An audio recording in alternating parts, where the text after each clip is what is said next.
Hello everybody, Anna Sabramowitz here. Hope you're having a fabulous day. How is everybody doing? All right, so today we're going to talk about something very important, which is an interactive story the right thing for your audience? I get asked this a lot. Actually, the question came up in a live yesterday, so I thought we'd discuss this and also talk about the differentiation between, when you're putting together academic courses and then you're putting courses for professional adults, how is the difference manifested? Does it still apply? All right, so I hope you find that curiosity hooking and you want to stick around for that. Now, in the meantime, I'll just open up all of my messages here so I can see you guys. If you're visiting, do say hello where you're visiting from. And then also, I'd love to hear from you are you crafting your own interactive stories? Are you crafting engaging e-learning? What are some experiences that you've seen out there that are really profound, that have really impacted the work that you're doing? So the reason I'm doing this, I was thinking of a theme for the next 2 weeks, because usually every 2 weeks I do a theme, right? I say, 2 weeks ago it was really about what are the big mechanics behind interactive stories. The 2 weeks before that, it was really, how to work with stakeholders, how to gather feedback. The 2 weeks before that, it was mostly about how to craft meaningful portfolio pieces, because a lot of people have really crappy portfolios, that's the truth, and they think it's just having a smorgasbord of stuff dumped in there and for somebody to wade through that is an effective way to actually market yourself, and it is not. So a lot of people in our community, the reason I'm talking about this is a lot of the people in our community, in our interactive storytelling community, they are crafting their own interactive pieces, but it's because it is supposed to represent the work that they want to do, right?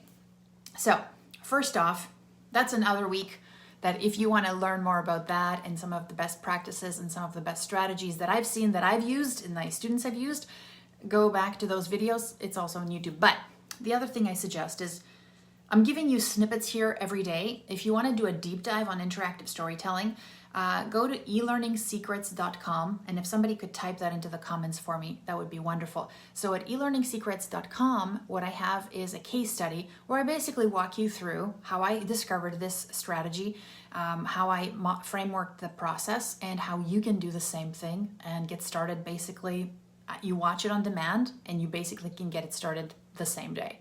Right? So for those people who can't join our community, who can't afford to join the coaching program that I offer, this is the best bet if you want to get started with interactive storytelling today. All right? Okay. So first off, one of the things I really wanted to move into, and I think you have to understand this before we say, hey, is this good for my audience? Right? Oh, thanks, Chantel. I appreciate that. And great to have you here. So, one of the things I think will help you contextualize whether you have, whether this kind of a resource will work for your audiences is you have to figure out what's holding them back from poor performance, right? And I already had a video just a couple of days back where we really talked about the things that stop people from performing well, right? Which is kind of can fall into many categories, right? Some of you may remember that. It was things like, it's their environment that they're in, the culture of the environment that they're in.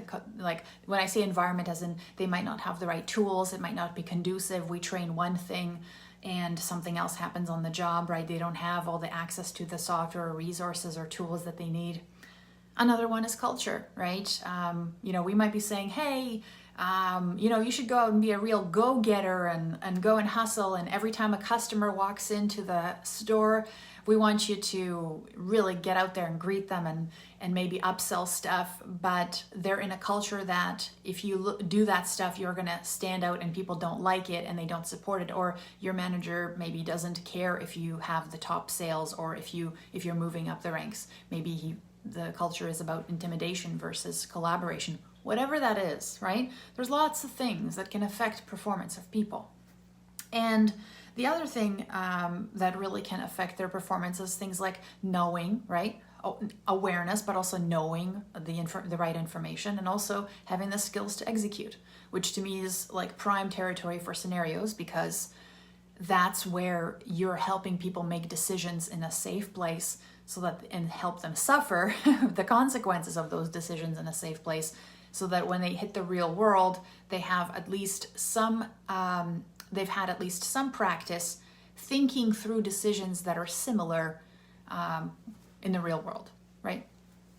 So then when you think about things like awareness, people aren't aware of something, that there is a better way, or even that they have the other one, which we talk about, which kind of people ignore, is motivation, right? We're like, how do you get them motivated? And they're like, oh, there's, our people would do better if they were just more motivated, how do we motivate them? And one of the things that I think we do is we forget that there's actually a way to affect motivation, but you have to be strategic about it, right?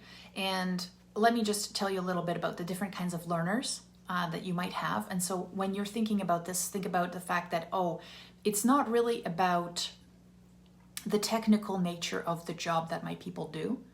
It really comes down to, these are humans, and what prevents them from doing their job well. And it has nothing to do with knowledge and skills, right? You might already have that training completed. You might have it sitting in an LMS, but they're still making those problems, or they're still experiencing those problems. They're still not performing well, even though, look at all this trainings over here.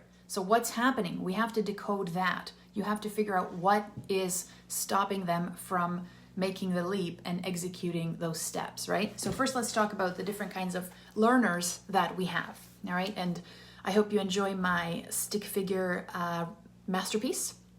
Hello, Radu.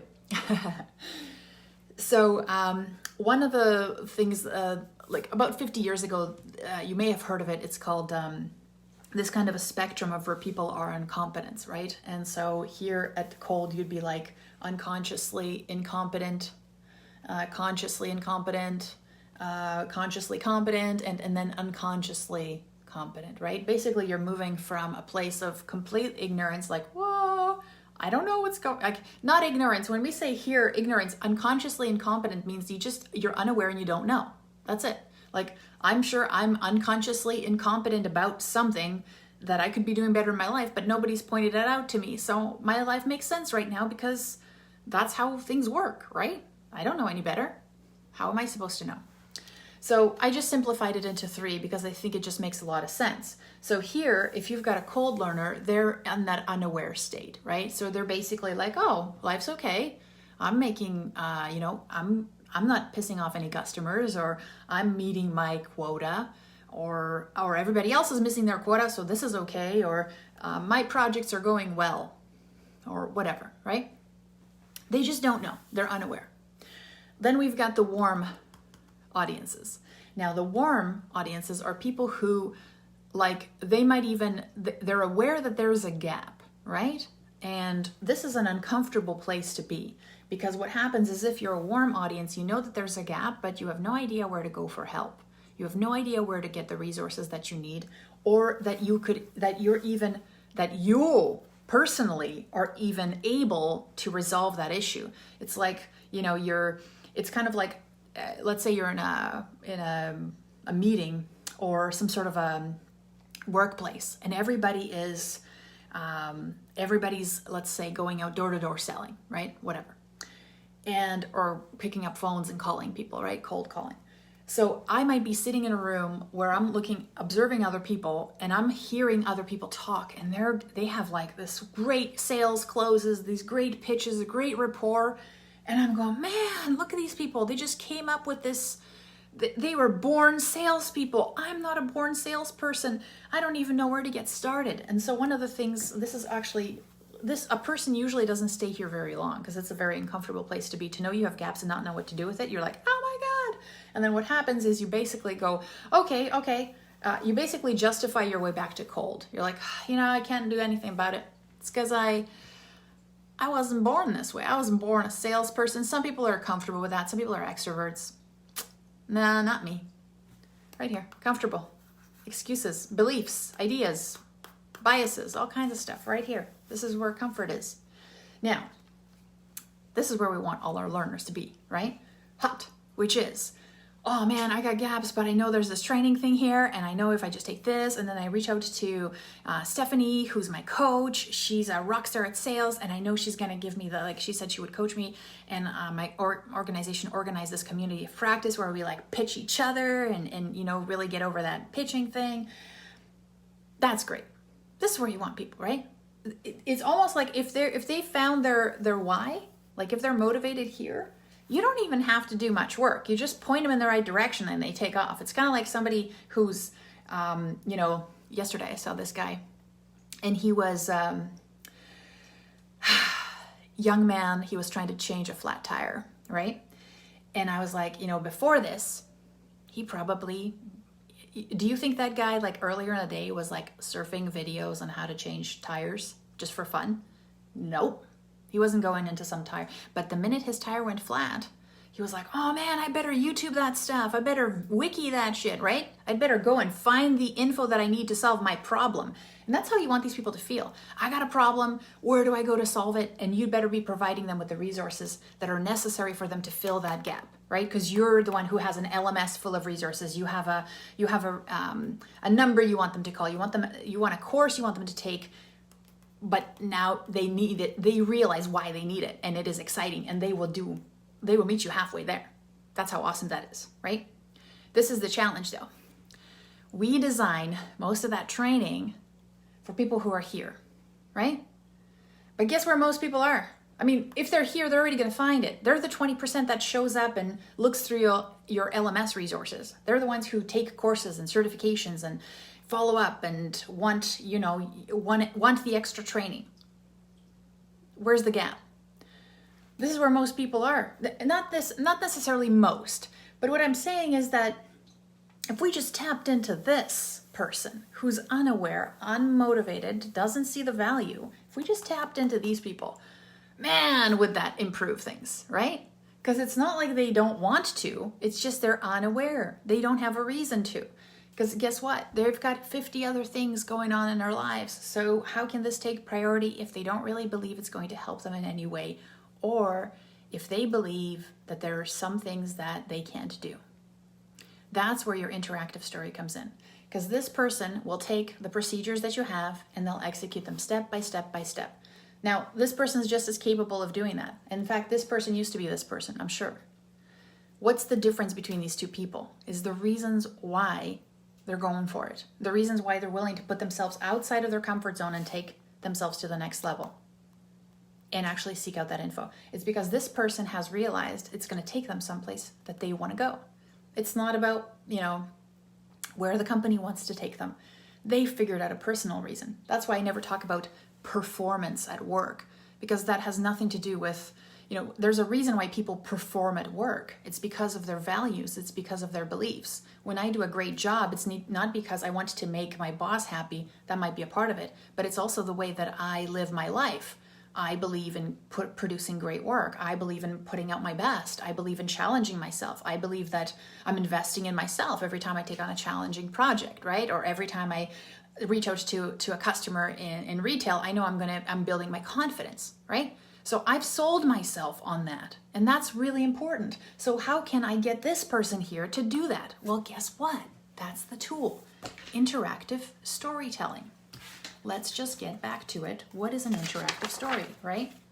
Now, an interactive story is not going to be something where you have to make a story for every single person in the world that is just like your learner. That's not feasible. It's not going to work. But that's one of the amazing things about stories, right? Stories and the way that we've learned and the way that our brain learns is by storytelling, we actually are able to see the world through somebody else's eyes. If we connect with them enough, their journey will inspire us. Like recently I watched this movie. It's called Rudy. I don't know if you guys have seen the movie Rudy, right? And it's awesome, by the way. Awesome hero's journey, right? You got to watch these things to be a better storyteller and also to see the journey, right? Which is the transformation of somebody from a place where they are, right? Not a football player, not playing for Notre Dame. And then one day becoming the person who's able to do that, right? Now, I'm not a football player. I think I've played football, I played toss, right? That's not me. But because they crafted the character in a way that makes me want to relate to him. He's overcoming challenges. He's overcoming struggles. He has things, dreams he wants to achieve. Guess what? I have dreams I want to achieve. And now me seeing somebody else achieve their dreams, even though they're not like me in any way, his success was my success at the end, right? Now the thing is, they're putting out movies and they're, Hollywood, and blasting it out to masses, and it's working, right? Now what's awesome for you is you're crafting an interactive story that is even more contextual to your audience. And there's a reason for this, because when your human being that you're trying, whether it's laboratory people, whether it's engineers, whether it's lawyers, whether it's retail reps, whether it's, who else have I worked with? Whether it's humanitarian managers and people working in the field, whatever, car salespeople, whatever. One of the things that you really want to do to make that interactive story compelling, right, is craft decisions that they would find contextual for themselves. So that's pretty cool, because when I'm watching Rudy, I know that was made for the masses. It's a great story, but it's made for the masses. Now imagine crafting a story about somebody who's kind of like me, but also is able to show me the kind of decision that person goes through every day and why they get hung up. And that is the key to me discovering my own flaws, right? Hold on, guys. I'm slowly going through my awesome repository of all the drawings I've done for you over the past 2 months. Here it is. Haha. It's like the first page. All right. I should have known. Seriously. All right. So, when you're thinking about, is this going to work for my audience? I want you to think about this. Do we already have some awesome resource and training that people are needing to access, and they're not really accessing it? They're not getting the value. They're not finishing it. They're not engaged. They're not hot about it. They're not hot. And then think, why is that? It's probably not because they don't know how to follow directions. Obviously they do. These are adults, professional adults, most of them, and they have things that they need to do. And I'm not talking about corporate or academic here. I'm talking about people every day make decisions and follow instructions. We don't need to treat them like babies, right? But you have to realize that the reason people don't execute is because of the things that they believe about themselves, their own capabilities, about biases that they have, about themselves. Like, seriously, it's about themselves. And so what you're trying to do with this character is you're trying to show them that there's a, maybe through some of these decisions, some of this, if they jumped on this journey, they could actually achieve what they wanted. Now, it's not the same thing that this character wanted in your story. But remember, we don't need to be exactly this character. What we need to see is somebody's contextual journey to a place that we might see as a potential for us, right? I want to be the best salesperson. Maybe I want to take my family on a vacation when we're allowed to all travel. It would be so awesome, right? What could I do? Look, this character, they were kind of like me. They were in a rut, right? But look, they made all these decisions, and then it helped them. I wonder if I could do that too. Like, that's all you're trying to do, is inspire them. And here, the dream that this person has will be their own, but they'll be inspired by this story and inspired by you breaking some of those beliefs here, by changing, by giving them some ahas. That's what you're trying to do. And after this story is done, they're ready, they're fired up. They're like, that could be me. That could be me. And they're ready to go to the next step. They're like, what is it? Okay. So what I was thinking for the next couple of weeks, what I'm going to do is go through some case studies of specific projects that I've done and that my students have done, so that you can see this in context for different industries, different kinds of people, and it'll give you more ideas about how you can leverage this for yourself, right? Now, the other thing I want to talk about just briefly is, I always get the question, first I get the question, will this work for my audience? So if you do want to see some seriously awesome examples, go to elearningsecrets.com. There I do talk about that. But one of the things that I also get asked quite a lot is, will this work for an academic audience? And you know why people are asking this, right? They're wondering, how can I make up scenarios and characters for something that's really not contextual a lot of times, right? Yeah, it's the truth. I've been in the academic sector for years. I know what kind of courses we put out. Kind of courses where I'm like, this is not helping anybody do anything practical in the world. It's kind of like a hobby course, but even worse because it's not actually attached to a hobby, right? It's just like, let's just discuss stuff for 6 weeks, right?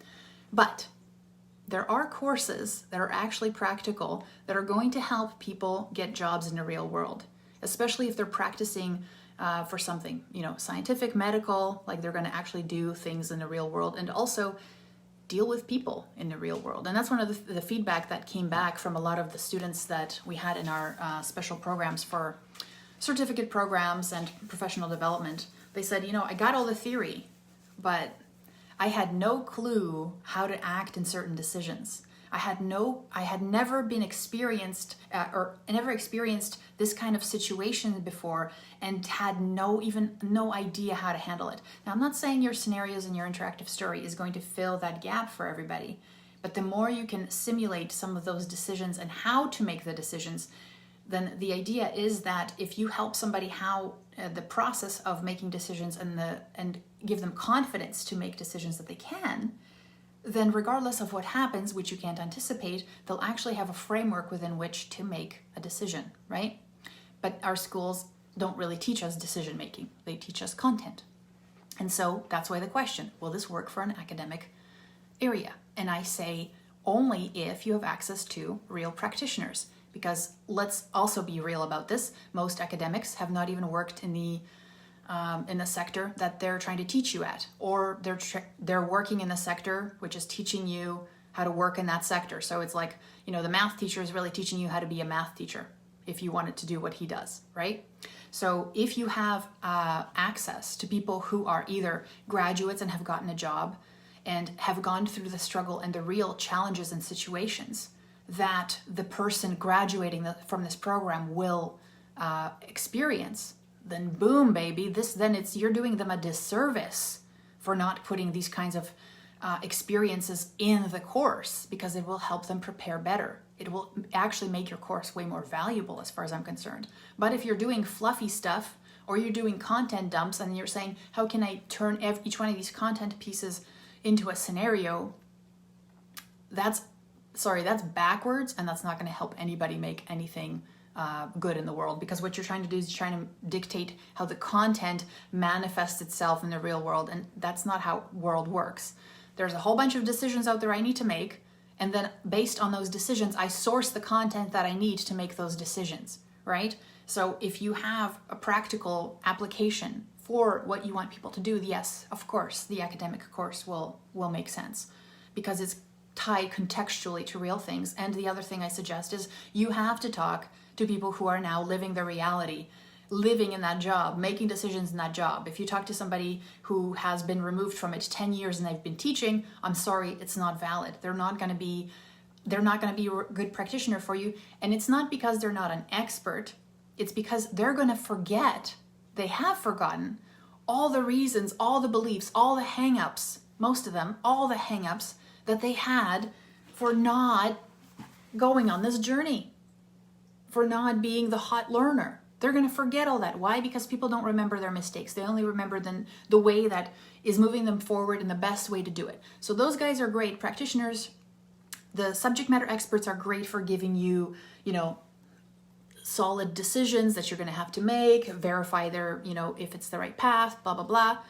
But if you don't talk to a practitioner, this is just going to be another content dump with theoretical stuff that nobody's going to relate to, because the person giving you the info has no idea what it's like to actually have these hang-ups, and has no idea when they're trying to make a decision, even though it's clearly written, in the procedures to do this, all the stuff that goes through somebody's head and all the rationalizations that they go through to not make that decision that way. It's like, and I'll go through this, and I think the examples will be really helpful, but, have you ever walked into a store, like a retail store, and people are like folding shirts and stuff, and nobody says, or they say hi, and then they go back to folding shirts. They don't ask you what you're doing, or you're walking around, nobody's helping you. They're just really busy folding shirts, right? This happens all the time. I don't know, it's like a Canadian mall standard, I gotta tell you.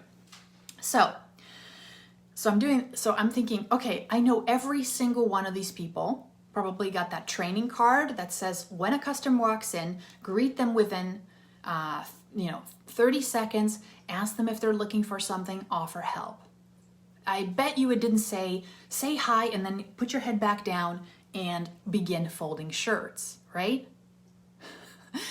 But why aren't those people doing it? Is it that they can't read directions? No, it has nothing to do with that. It has to do with the fact that they believe, one, they might be bothering the customer and the customer doesn't want to be bothered, right? Because when I walk into a store, I don't want to be bothered, okay? Two, it might be that they don't actually know what to say. Like they haven't actually been trained to say, hi, what are you looking for? They don't even know how to do probing questions. They just give up after the first just browsing, right? They don't understand the psychology of somebody who's coming into a store and might need a little bit of, coaxing, right? They don't understand any of those things. They don't know them. They believe certain things about pushy salespeople. They believe certain things about themselves, like they don't want to be pushy because that's sleazy. Or people don't, they're just browsing. They didn't come in here to spend money. There's all kinds of stuff happening, right? And so if you had a practitioner, unless they're in tuned with the retail environment and they've actually been selling lately, they might not tell you all those things. They might not tell you the rationalizations. And the other thing is that language from the front lines, as we say, now goes into your interactive story. It sounds genuine because this is how people talk, right? And I've had this happen to me all the time where I'll write up a scenario and they're like, yeah, we don't actually do that. We don't actually say it that way. And I was like, well, that's what the procedure says. They're like, yeah, but it's too long. We use this acronym. I'm like, oh, cool. So they get all this language. I don't have to fully understand it because I'm not the practitioner, but I just have to make sure it's integrated into the experience. So it's genuine, right? So in academia, you might be like, oh man, that's going to be a challenge. You're going to have to do some extra legwork. But is it going to take basically 10x the value of your course? I guarantee it. Now, for somebody who's crafting professional learning for professional adults, whether that is somebody who's a bricklayer, whether somebody that's an electrician, whether somebody's an engineer, it does not matter. You have to figure out why they're not going through the training. Like you have to, and what is it that holds them back? And once you figure that out by talking to people who are practitioners, then you'll be able to motivate them enough, sell them on that journey that they'll actually take you up on it. And over here, when they reach the end of that story, they're going to be jumping into the training because they see its value for themselves. They can imagine themselves achieving that.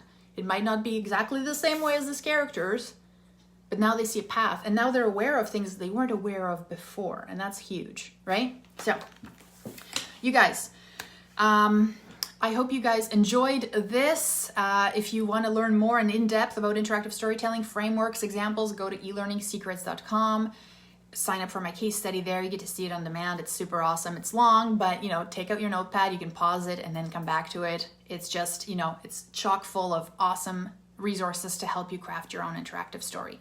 Now, if you like this video, make sure you subscribe or click the like button. And then the next time what happens is that I go live, you'll be notified. And also it lets me know you're enjoying this content and you want more of it. So if you found this useful and you think somebody else should hear it, if they're in academia or if they're just deciding if an interactive story would be helpful, maybe they have a huge repository of training that they're always like, why aren't people going in there? If they just did, they would learn so much awesomeness and become so much better. Share this with them so that they can see it and maybe get some ideas about how they can incorporate this into their basically ecosystem of learning without having to remake all this awesome training stuff, because that's where a lot of us default. We're like, let's just remake it, right? No, maybe we just need to make sure that people are excited and engaged in that journey, and that's what we need to do. All right, so thanks so much for being here. I appreciate you sticking around, and I know you could be doing a million other things, but thanks for being here on this Wednesday with me, and I will see you later this week, probably tomorrow, right? All right, take care, everybody. Bye.